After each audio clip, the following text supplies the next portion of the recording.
ஓம் நம சிவாய. தாரித்ய தகன சிவசோஸ்திரம் வசிஷ்டரால் ஏற்றப்பட்டது. வறுமையை நீக்கி செல்வம் தரும் சிவபெருமானின் சக்தி வாய்ந்த சோஸ்திரம்.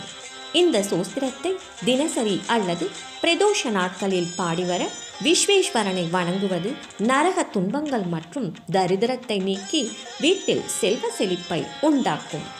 இந்த சோஸ்திரத்தை அதிகாலையில் குளித்து முடித்து சிவனை தியானித்து பாடுவது மிகவும் சிறந்தது. சிவனின் அருளால் மனம் அமைதி மற்றும் உறுதி பெறும்.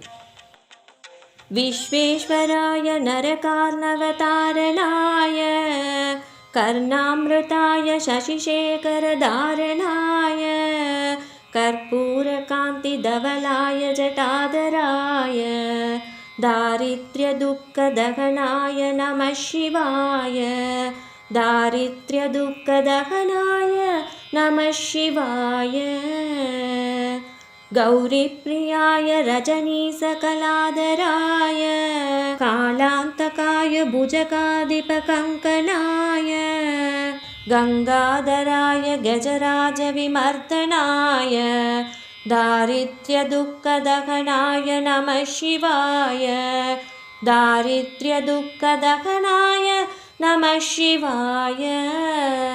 भक्तिप्रियाय भवरोग भयापहाय उग्राय दुर्ग भवसागरतारणाय ज्योतिर्मयाय गुणनामशुनृत्यकाय दारिद्र्य दुःख दहनाय नमः शिवाय. दारिद्र्य दुःख दहनाय नमः शिवाय.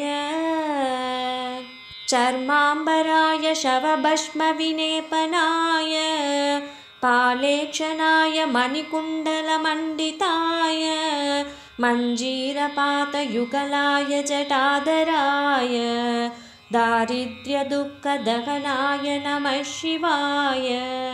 दारिद्र्य दुःख दहनाय नमः शिवाय.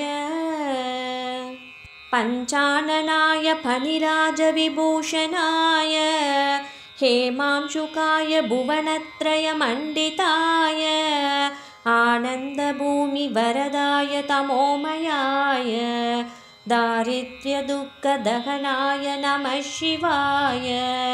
दारिद्र्य दुःख दहनाय नमः शिवाय.